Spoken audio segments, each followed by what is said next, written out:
Ravi de vous retrouver, chers téléspectateurs. Bienvenue dans cette nouvelle édition dans votre émission hebdomadaire Tâche d'encre, votre fenêtre sur le monde culturel, votre fenêtre sur les dernières productions intellectuelles, culturelles qui sont apparues ici en Égypte durant les derniers mois ou même durant les dernières années.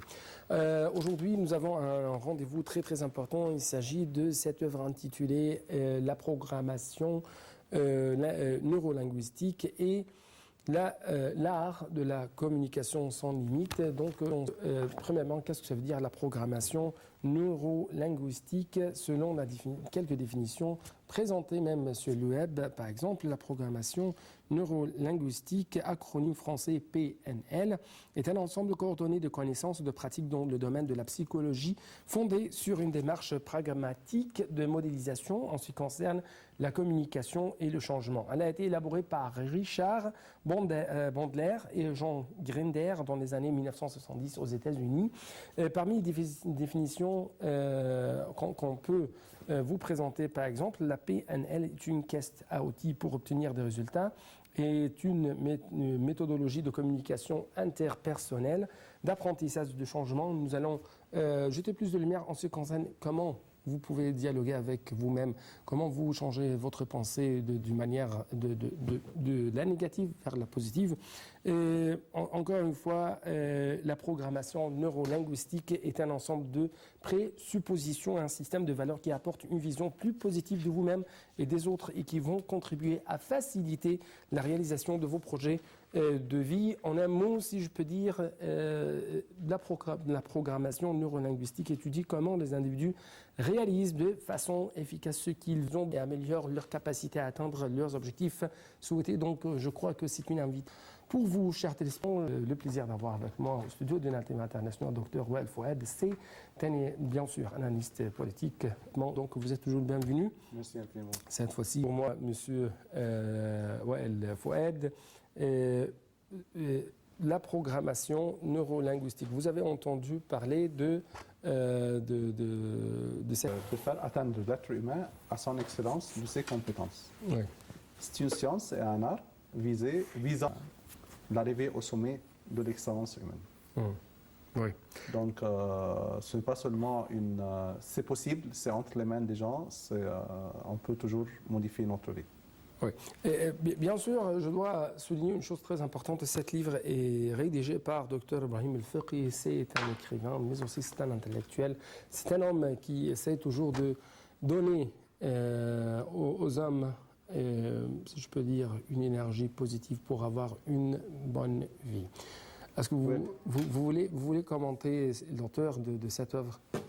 Dr Ibrahim El-Fiqhi. Dr Ibrahim El-Fiqhi est le maître, un grand maître, un très grand nom ici en Égypte et au monde arabe et aussi à l'extérieur, jouant sur l'énergie positive, facilitant de mener une vie meilleure pour l'être humain.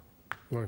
Et il encourage les gens à penser positivement, à remplacer les idées, les pensées, les comportements négatifs par d'autres positifs. Oui.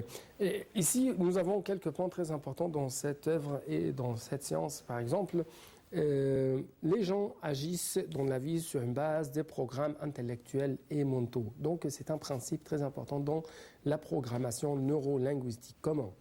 Oui. L'idée venant de cette programmation, c'est qu'on a à travers l'informatique, il y a des langues pour l'informatique. Les fondateurs de cette science ont découvert que pourquoi pas ne pas utiliser ces mêmes programmes ou bien ces mêmes systèmes pour contrôler le système nerveux et à travers la langue. Donc, c'est moi-même qui décide de ma santé psychique, de ma santé psychologique. Oui, psychologique. Donc, c'est moi qui contrôle, donc c'est moi qui parle, c'est moi qui décide, c'est moi qui enlève les idées négatives et les remplace par les idées positives. C'est la programmation.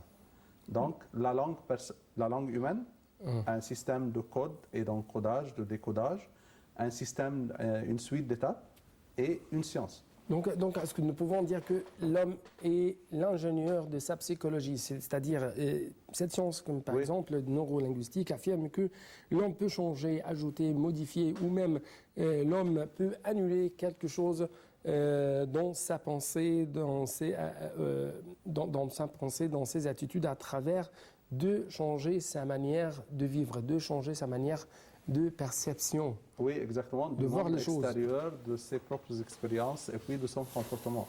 La vision pour l'être humain, le monde pour l'être humain, ce n'est pas seulement ce qui est toujours devant lui, mais sans contact avec ce monde. Puis il concrétise ce contact à travers une certaine expérience humaine et puis il réagit. Donc ça n'a rien à voir avec votre propre vision du monde, ça n'a rien à voir avec n'importe quelle autre vision de n'importe quelle autre personne, avec tout mon respect. C'est une vision personnelle du monde extérieur et puis je le transforme ou bien je le concrétise en expérience humaine et puis j'agis ou bien je décide de me faire apprendre quelque chose de nouveau. Oui. Dans la programmation linguistique, pour avoir une bonne performance dans la vie ou une bonne attitude à l'égard des autres et à l'égard même de soi-même, Oui. L'homme doit, si je peux dire, mettre devant les yeux l'avenir ou le passé seulement, ou les deux ensemble. Est-ce que l'homme ne doit pas être un otage de ses expériences? Exactement, il peut l'être facilement. Il y a 3 types de personnalités. La personne capable de se concentrer et se baser définitivement et jusqu'à la fin de sa vie, il est pris par son passé. Il ne réalise rien dans le futur. Donc il met toujours plutôt son passé devant les yeux. Exactement. C'est, on dit, une site de vision. Cette personne est capable aussi parfois, s'il répète les mêmes étapes, il arrive aux mêmes solutions. C'est positif et c'est négatif. Mais il répète toujours les mêmes solutions, les mêmes décisions du passé et il n'arrive à rien, il continue à échouer comme il a échoué auparavant. Il y a une autre personne qui regarde seulement l'avenir et néglige tout à fait le passé. Il n'apprend rien aussi et il répète les mêmes choses, les mêmes actions et attend des conséquences différentes. Et c'est tout à fait aussi non naturel. Et c'est l'échec total parce qu'il n'a rien appris de son passé. Oui. La personne équilibrée, c'est celui qui arrive à revoir son passé, apprendre quelques leçons, éviter certains défauts ou bien certaines fautes à commettre, et puis il décide de réagir avec le présent pour arriver à un meilleur avenir. Oui. Et c'est la personne la plus équilibrée. Oui. Cela me rappelle 2 proverbes japonais dans le sport du judo. Et c'est un conseil pour le judoka. Premièrement, si vous allez, il est permis de tomber. Mais si vous allez être tombé, ne tombez pas sur le visage, mais tombez sur le dos parce que vous allez voir l'avenir, voir votre rival. Mais si vous allez être tombé sur le visage, c'est la fin. Il y a un autre proverbe japonais. Vous ne devez pas être, si je peux dire, être otage de votre passé. Plutôt, vous devez jeter un clin d'œil seulement sur ton passé. Après cela, vous devez poursuivre et marcher dans votre chemin de l'avenir. Oui. Donc, je crois que la programmation neurolinguistique concrétise ou traduit ce que ces proverbbes japonais ont révélé. Un peu, oui. Il y a aussi un proverbe égyptien qui dit « Ne pleurez pas sur le lait versé ». Oui, on se rappelle la fable de La Fontaine sur la fermière qui a imaginé qu'elle va être riche avec le petit lait, la petite bouteille de lait qu'elle avait. Et puis enfin, elle a sauté, le lait est versé sur la terre, il ne faut pas pleurer. Oui, il faut apprendre pourquoi j'ai perdu le lait et puis recommencer et agir de nouveau pour garder le lait et puis s'enrichir comme on veut. Oui. Donc, il y a même un proverbe français qui dit « Ce qui s'est passé est passé ». Oui, ce qui s'est passé est passé, mais il ne faut pas négliger ce qui s'est passé pour apprendre et éviter les fautes dans l'avenir. Oui. Le problème, c'est qu'il y a un proverbe qui dit, ou bien une personne a dit, si on répète la même chose d'une manière fausse pour aboutir à un but et on n'a pas l'abouti parce qu'on a répété les mêmes fautes que le passé, Donc, il ne faut jamais attendre une nouvelle conséquence que ce qui s'est passé dans le passé, parce qu'on a mal commencé et puis on a mal terminé. Oui, oui. De revenir au principe de la programmation neurolinguistique, par exemple, l'un de ces principes, nous n'avons pas l'image complète de la vie et du monde parce que nous avons une certaine défaillance dans nos sens. C'est-à-dire, vous ne pouvez pas, si je peux dire, vous ne pouvez pas contenir la vérité totale ou arriver à avoir la vérité totale. Oui. C'est pourquoi, ou à partir de ce principe, il y a une certaine réconciliation avec les autres. C'est-à-dire, vous pouvez voir un côté de la vérité et moi, regarder l'autre côté de la vérité. Oui, exactement. Et puis, si on se met dans la peau des autres, c'est ce que vous voulez dire, si on se met dans les chaussures des autres, et c'est très différent, et c'est très flagrant aussi si on a un même événement et interprété par un homme et par une femme. Pour la femme, ça sera différemment interprété. On ne saura jamais penser de leur manière. Et puis, les femmes aussi n'arrivent jamais à penser à la même manière que les hommes. Donc, un même événement peut être très blessant pour une femme alors que ça passe pour un homme. C'est facile et simple, ça n'a rien à voir et ça ne me touche rien. Rien.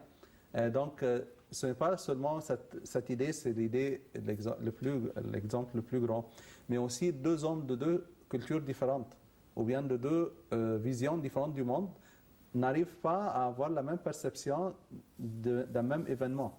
Il ne faut pas toujours jouer sur la différence des sens, mais il faut toujours penser que ça a été interprété selon mon propre histoire, mon propre passé, d'après ce que j'ai compris, d'après les expériences que j'ai acquises, d'après les compétences que j'ai essayé de développer en moi-même. Donc l'interprétation sera différente et la réaction sera aussi différente. Oui. Il y a aussi un proverbe français qui dit deux opinions vaut mieux qu'un. Oui. Un œil sur un autre, c'est mieux qu'un seul œil. Ouais. C'est un exemple en arabe. C'est aussi disant que voilà, on doit voir la même chose de deux points de vue différents. Oui. Et cela se fait si on arrive à bien collecter les informations nécessaires pour savoir pourquoi les autres ont pensé de cette façon-ci ou bien réagi de cette façon-ci alors que je ne l'ai pas fait. Par exemple, si on peut dire aussi que si dans les Français ou bien les Européens s'embrassent en entrant, pour quelle raison est-ce que cet homme est faible envers sa femme? Non, il donne de l'affectivité, de la chaleur humaine à sa femme. Cela n'aura rien à voir avec si lui et sa femme auront disputé pour quelques secondes après. Oui. Mais ce n'est pas la faiblesse. En Orient, c'est différent parce qu'on dit, voilà, il essaye de flatter sa femme parce qu'il a commis une erreur. Et la femme dit, voilà, pour quelle raison il fait cela? D'accord, il a fait il a commis un grand crime à l'extérieur. Il veut me rendre ravifier son amour pour lui pardonner. Donc il va dire un très grand secret maintenant, un très grand crime. Et ça n'a rien à voir avec. C'est la chaleur humaine aussi, c'est nécessaire pour fortifier les relations familiales, surtout entre l'homme et la femme. Oui. L'un des principes et l'un des conseils de la programmation neurolinguistique, l'homme qui a une haute flexibilité dans sa pensée et dans ses attitudes a une action et un contrôle plus grand dans les situations. Oui, parce que ça ne me choque pas les réactions des autres, ça ne me choque pas l'arrivée même ou bien l'incident subi qui a eu lieu. Et je suis capable de se mettre d'un autre point de vue et tirer ce qui est positif de ce qui s'est passé négatif. Donc ma flexibilité, donc je ne suis pas solide, je ne suis pas bloqué, je ne suis pas otage ou bien pris par les idées préconçues, surtout pour les cultures. Les cultures du monde entier, il y a les Européens, il y a les Orientaux, et même chez les Européens, il y a certains qui sont assez ouverts, d'autres qui sont un peu restrictifs. Donc, il faut avoir la flexibilité, ça devient avec l'entraînement, et ça donne de plus en plus de la chance à mieux agir facilement, rapidement, et à ne pas être pris par le passé ou bien par les idées reçues. Oui. Et même, si je peux dire, aussi si je peux parler de les expériences, que ce soit des expériences de succès ou d'échec, l'homme ne doit pas être l'otage de ses expériences. L'homme doit commencer et de recommencer. Parce que s'il s'était pris par cette expérience, par exemple, une expérience qui a réalisé un grand succès ou une grande réussite dans sa vie, alors il ne va pas déployer plus d'efforts dans l'avenir et il va être un peu à l'aise. Oui, il y a une citation qui dit que l'ennemi de l'être humain, ce n'est pas son échec, c'est son succès. Ouais. Parce qu'une fois on est réussi, on n'arrive pas à agir comme il faut. Mais l'échec est une grande leçon pour l'être humain que la réussite. Oui, bien sûr, on dit encore que l'orgueil, oui, c'est la tombe des réussites et des succès, je crois. Oui, exactement. Et c'est la tombée d'une personne très bien réussie compte plus que 10 000 fois pour ses réussites. Oui. Oui. On dit que la faute d'un homme très intelligent vaut mieux que 50 000 fois comme, oui, pour les autres. Ça sera très grand, ça sera agrandi, amplifié dans les yeux des autres. Oui. En ce qui concerne les intelligents, et en ce qui concerne les hommes du succès, il y a un principe très important dans cette programmation neurolinguistique, c'est que tous les gens peuvent réaliser les réussites accomplies par les autres s'ils suivent les stratégies des hommes de succès. Oui, c'est la vérité. On répète les stratégies réussies par les autres. On répète seulement. On répète. Ah oui, pour être mieux programmé, on doit répéter les stratégies de réussite accomplies par les autres pour aboutir à ce qu'ils ont réussi, ce qu'ils ont réalisé. Ouais. C'est l'idée même centrale de ce livre et de cette science. C'est qu'on répète les stratégies. On répète les stratégies. Oui. Et c'est pour cela qu'il y a une science, il y a une technique, il y a des étapes à suivre. Donc en répétant ces étapes, c'est comme une recette. Pour bien cuire tel ou tel aliment, il faut suivre les étapes suivantes. Oui. Sinon, cette cuisine ne sera pas réussie. Oui. Donc, c'est une stratégie à suivre. Ce n'est pas, on ne nie pas notre personnalité, on ne nie pas notre présence, mais on applique. C'est comme un catalogue pour faire marcher la voiture. On doit tourner, on doit mettre la clé, tourner, appuyer sur la droite et on commence à rouler. Ça n'a rien à voir avec qui fait cette action. Oui, pour les philosophes, quand ils parlent de la réussite, ils ont dit, ou même pour les découvertes scientifiques, ils ont dit, par exemple, le génie représente 90% et le travail, le génie plutôt représente 10% et le travail représente 90%.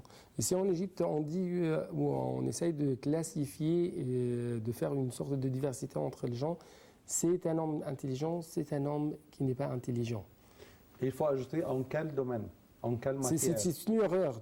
Oui, c'est une erreur. Parce que c'est même en sciences et en lettres, au bac, un peu les adolescents. Ils disent, ah voilà, mais j'ai été section lettres, donc je ne sais rien, je suis incapable de bien penser, alors que, par exemple, en histoire, il y a des relations, il y a des événements et auxquels se sont succédés d'autres événements, donc comme résultat. Il y a en géographie, par exemple, il y a la pluie, il y a si la pluie c'est de l'averse, ce n'est pas de la pluie seulement, il y aura de grandes fermes, il y a de quoi manger pour du foin pour les moutons, et on fait agrandir là-bas, on élève aussi une certaine sorte de fortune d'animaux très différents si ce qu'il n'y a pas que la pluie. Donc il y a une certaine, toujours il y a des introductions, il y a aussi du développement et enfin des conséquences ou bien des conclusions. Donc il ne faut jamais dire que je suis l'être, donc je ne peux pas bien penser que je suis faible. Alors qu'il y a des différences entre les gens. Il y a une personne qui est capable de bien entendre alors qu'il ne vous regarde pas, mais il apprend ce que vous avez dit. Il y a une autre qui doit vous regarder toujours en œil pour bien comprendre, sinon elle n'arrive jamais à écrire. Il y a aussi des personnes douées en lettres, d'autres sont douées en sciences, d'autres sont douées en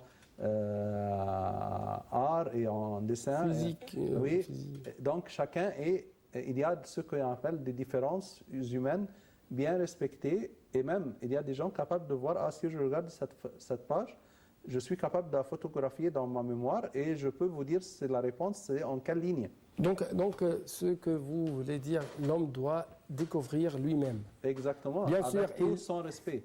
Et respecter ses défauts, ses points faibles, ceux qu'il croit comme des points faibles, et ceux qu'il arrive Il est doué dans d'autres domaines. Oui. Ouais. Ouais. Et ici, encore une fois, par exemple, cette programmation neurolinguistique révèle une chose très importante, la pensée positive ou même la pensée négative sont les limites entre nous et ce qu'on peut accomplir dans notre vie. Donc, premièrement, qu'est-ce que ça veut dire la pensée positive et la pensée négative? La pensée négative, comment peut être traduite par je ne sais pas, je ne peux pas, je n'arrive pas, j'ai échoué, donc je ne peux pas essayer encore une fois, c'est terminé, je ne veux plus parce que j'ai beaucoup échoué. Alors si on regarde dans la ligne de temps de cette personne, c'est qu'on trouve que voilà, il a parfois été bloqué par un grand accident dans sa vie et il décide après de ne rien refaire ou bien de ne rien recommencer. Un homme a été fiancé, puis il a été séparé et il décide, ah voilà, je ne veux plus me marier. D'accord. Et il a peut-être écouté une personne très proche de lui, voilà, elle n'a pas réussi. Donc il dit, ah voilà, pour quelle raison je veux faire ou bien entreprendre ce grand projet de se marier. D'accord. Soit lui-même, soit les expériences des autres trop proches de lui. Si je peux dire, il y a un proverbe ici en arabe celui qui a été brûlé de la soupe, par la soupe, oui. Il va souffler dans le yaourt. Ah oui, exactement, le lait caillé. Oui. La pensée positive, c'est que je dois tenir toujours en compte de ce que j'ai fait et de ce que je voudrais faire. Et je pense que ça dépend aussi de ce que j'ai construit pour moi-même au sujet de la confiance en soi.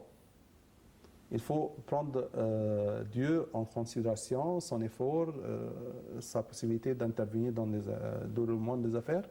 Et en plus, je me suis dit dans le temps, et j'ai répété à moi-même que voilà, je suis capable, je peux le faire. Si une fois je suis tombé, je peux me lever et recommencer. Et puis j'ai réussi. Oui, donc c'est la neurolinguistique, c'est comment l'homme peut parler avec lui-même, comment l'homme peut se dialoguer, ou même dialoguer avec lui-même. Avec ses propres sentiments et les découvrir. Parce que ces sentiments sont le contrôle, c'est la subconscience. C'est l'ensemble de tout ce qui s'est passé dans mon enfance, surtout. C'est-à-dire, à 7 ans, je suis programmé. Je sais exactement ce que je peux faire, ce que je ne peux pas faire, ce que je n'arrive jamais à le faire. Et puis, il y a des événements qui arrivent à la vie et qui vous poussent à agir. Et une fois, vous découvrez, mais pourquoi j'ai cité à moi-même tout ce long temps que je ne peux pas faire. Par exemple, les gens qui ne veulent pas jamais se réveiller très tôt le matin. Ils disent, ah voilà, mais les rues sont encombrées, je ne peux pas arriver à l'heure. Mais pourquoi vous n'avez pas essayé de s'entraîner, de dormir tôt et se réveiller le matin très beau? Oui, mais même pour goûter le bonheur de la vie. C'est-à-dire, vous n'allez pas goûter bien le gâteau si vous n'allez pas goûter les choses salées. Exactement. Et la vie, ça doit être mixte d'échecs et de réussites sans jamais... Les contradictions font bien la beauté. Le goût de la vie, oui. Oui. Encore une fois, il y a une chose qu'on appelle la gestion de la soi. C'est-à-dire quoi? La gestion de soi. Oui, la gestion de soi, c'est moins important que la gestion du temps. Le temps, c'est notre ligne de temps, comme je viens de dire, que voilà, je suis bloqué dans le passé à un certain moment, d'un certain événement, et je décide de ne pas commencer ou bien de ne pas suivre ma vie, et je suis bloqué en ce temps-là. Donc, c'est plus important que moi, parce que c'est moi qui est le sujet de ce blocage.